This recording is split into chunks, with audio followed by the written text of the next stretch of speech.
Today you have Q&A.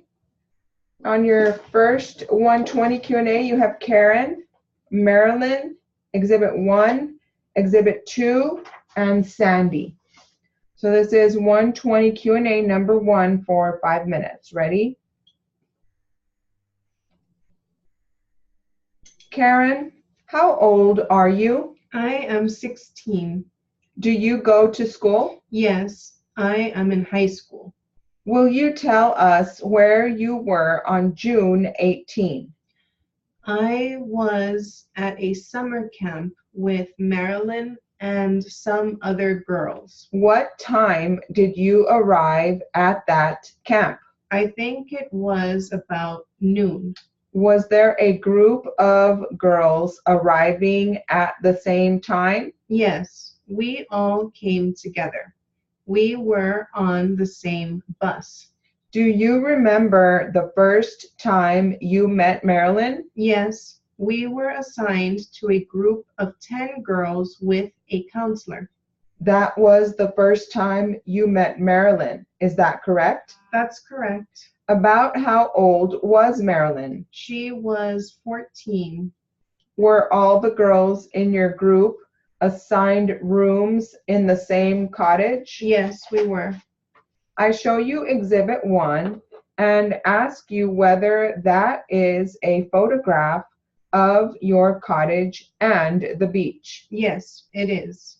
I show you Exhibit 2 and ask you whether there is a ladder from the water to the platform in this photograph. I don't see the ladder, but I know where it should be. What was the cottage you were assigned to known as? It was known as the casino. How many feet did the casino extend over the water at, say, high tide? I would say about 25 feet. Is there a walk beside the casino jutting out into the water? Yes, there is. Was there anything beyond the walk extending into the water? There were rocks there. This accident happened about 4 o'clock in the afternoon, didn't it? Yes, About when before that did the group meet? it was about 2 o'clock right after lunch. Was there a counselor present at that time? No, she came in later on. Will you tell us what she said? She asked us what we would like to do. 4 of the girls said they would like to go swimming. The rest of us wanted to write letters. Was Marilyn one of the girls who wanted to go swimming? Yes, she was. Immediately before the accident, where were you? I was writing letters in the casino. Was there anybody with you? Yes, Sandy was with me. Karen, just how were you writing? I was curled up in a chair. From the position you describe, could you look out the window? Yes, There was an accident, was there not? yes. What did you see immediately before the accident? Did you see anybody in the water? Yes, there were a few girls in the water. Was Marilyn one of them? Yes, What did you see her do? Not at the time of the accident, but before. she was motioning to me to watch her, so I did. She asked you to watch her dive. Is that right? Yes, Do you remember what she said? she just called to me to watch her. I was in the middle of my letter, so I just looked out. Then, before I knew it, everybody was screaming. When you looked out, she was not on the platform, was she? No, she wasn't. You say everybody was screaming. Is that right? Yes, Were these girls in the water or on the platform? Do you know? The girls who were screaming were on the platform. Were they campers or counselors? They were campers. There were no counselors at all on the platform. What did you do when you heard the screams? I ran over to the other window and I saw Marilyn floating. With respect to the window that you had, your 120 number 2, you have Jason and Lawrence. This is 120 Q&A number 2 for 5 minutes. Ready? Now, the impact, if you can, would you describe it as being a light impact, a medium impact, or a heavy impact? Can you describe it that way? I can't describe it. I don't know how to describe it. Did it jolt you pretty hard, or was it just a tap? Yes, sir. It was a hard jolt. Did it cause your body to hit any part of the interior of your vehicle? My right side, I wouldn't say hit, but jammed towards the door. Towards which door? Towards the passenger door. You said to me that you wouldn't say hit. In other words, you were already pressed up against the door when the accident happened? No, I said I wouldn't say hit against something. I would say like bump. Not really a hard hit, but when I did hit the side of the door, I just bumped it. Did any other part of your body hit any other part of the interior of the vehicle? Not that I can remember. What about Jason? Do you know if any part of his body hit any part of the interior of the vehicle? I don't want to say because I don't remember. Now, when you said that you bumped into the door, would that be your shoulder area and arm area? No, sir. Like my side. Okay. Just your whole side in general? Yes. Would that be because you were turned a little bit looking around? Yes, sir. Well, actually, I was sideways a little ways, maybe. And when I heard the squealing of the brakes, I turned a little bit. Okay. I think I see what you're saying. And I guess when he hit us, instead of me going straight, since I was turned sideways a little bit already, that caused me to bump the door. Did you have your seatbelt on? No, sir. Do you know if Jason had his seatbelt on? No, sir. You don't know, or he didn't have it on? I don't know. Okay. You don't know. But you know that you did not? No, sir. After the impact, what happened? I sat there. After that, I can't really remember. I don't want to say something I don't remember. That's all right. Did you get out of the vehicle? Yes, sir. Not right afterwards. Okay. How long do you think you sat in the car? I don't know. A few minutes or a couple of seconds? Can you estimate? I don't remember. Did Jason get out of the car immediately? He got out, but it wasn't really right away. Did you and he get out of the car at the same time? No, sir. I'm not sure. Well, who got out first, if you know? If you don't know or don't remember, that's fine. I'm just asking for what you can remember today. I don't remember. But you know that you both got out of the car at some point at the scene of the accident, correct? Yes, sir. All three of us got out. So Lawrence got out as well? Yes, sir. I'm pretty sure he did. Did you talk to the cab driver, the man driving the vehicle that hit you? Yes, sir. He came over to our car, I think. What did you ask him or tell him, if anything?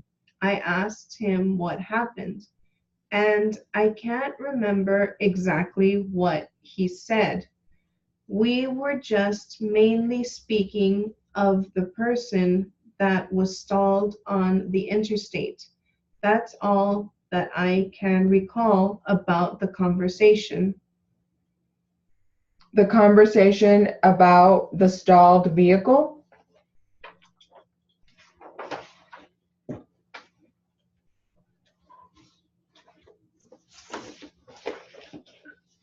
This is your 100 Q&A number 1. Your proper names are Chad, North End, Breakfast Express, Fairfield, Chevy, West End, Market Street, West End Boulevard, and U-Turn.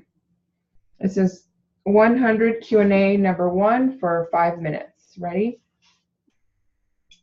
If I ask any question that you do not understand, please stop me and ask me to rephrase or re-ask the question, okay? All right.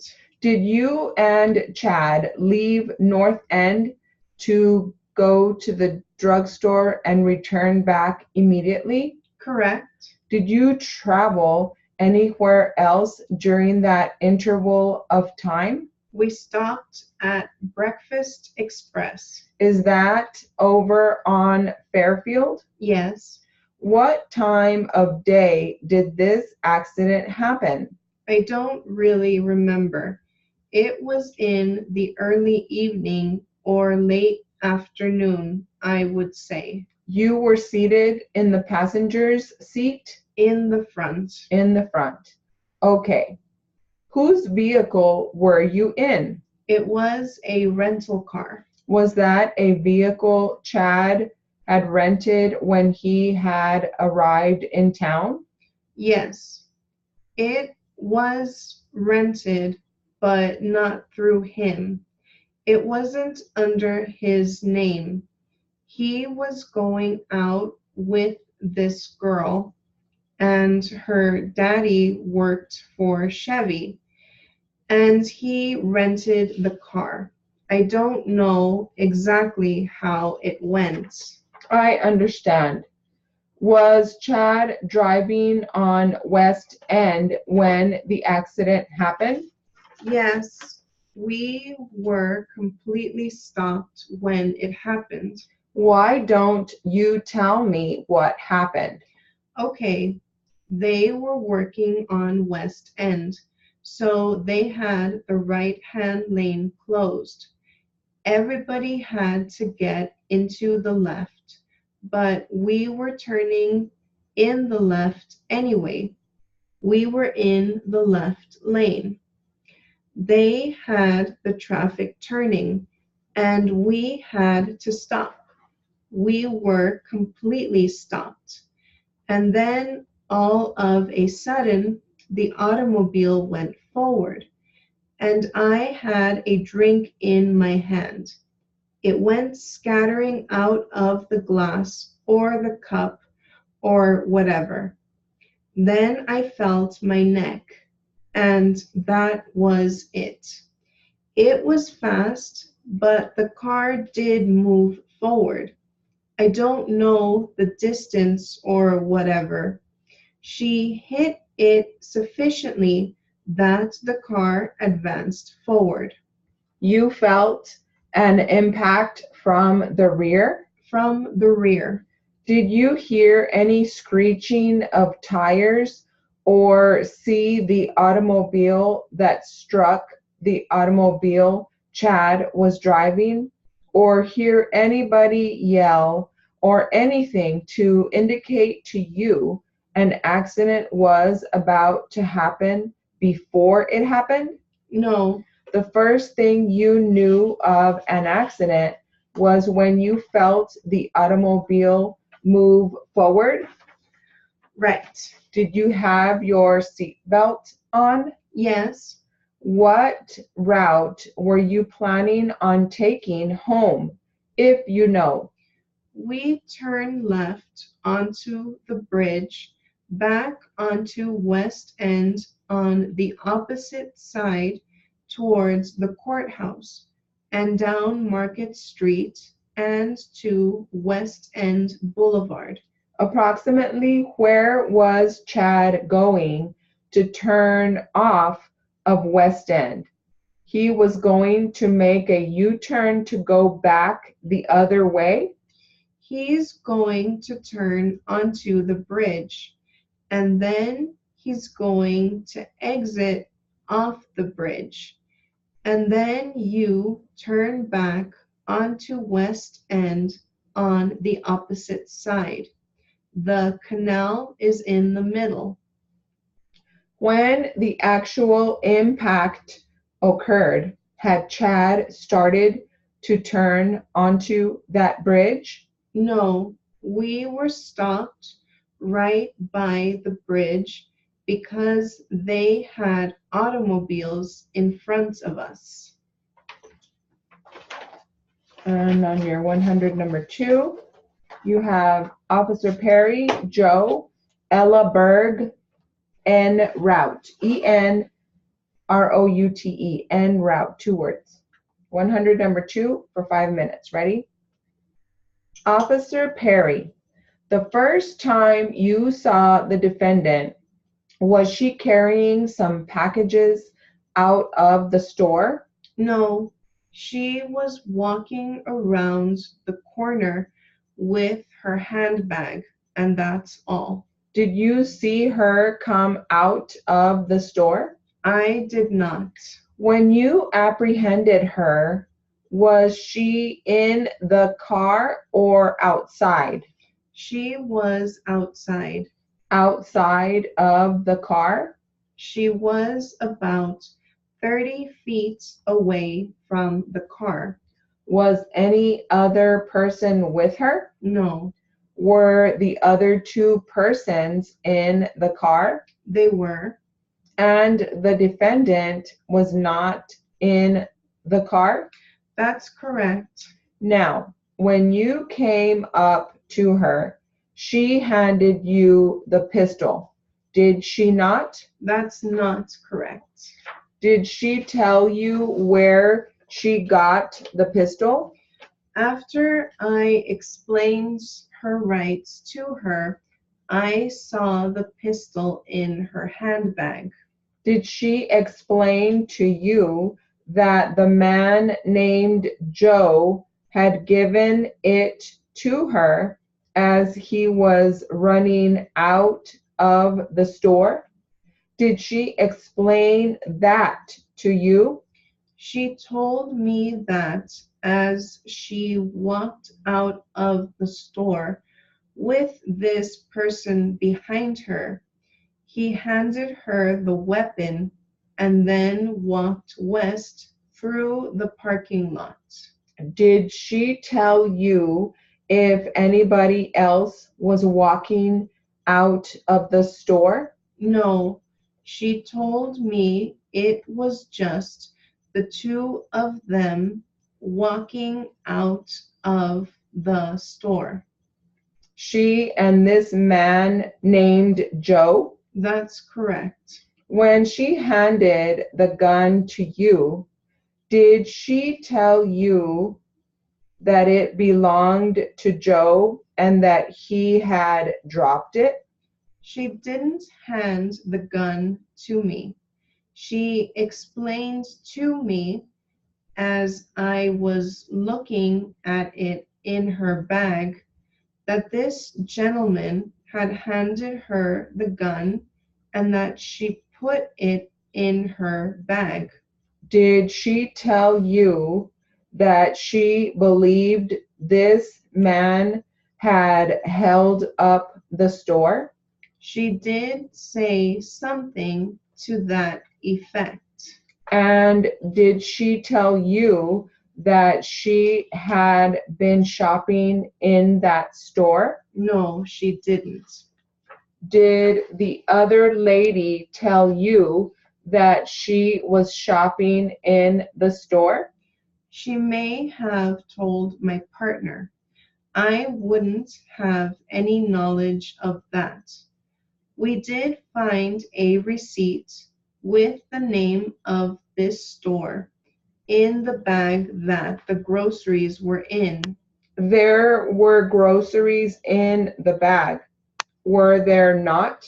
That's correct. And the bag was in the car?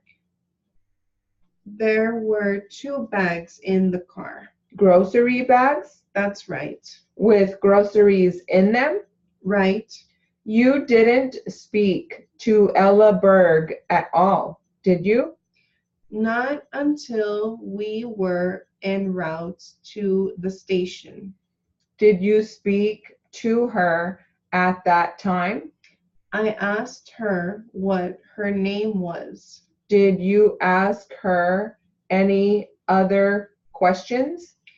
I asked for her address and her age. Any other questions? None. Did you ask her what she was doing there in the car? No. Did you ask her if she knew what had happened? No. You didn't place her under arrest, did you? All 3 were placed under arrest and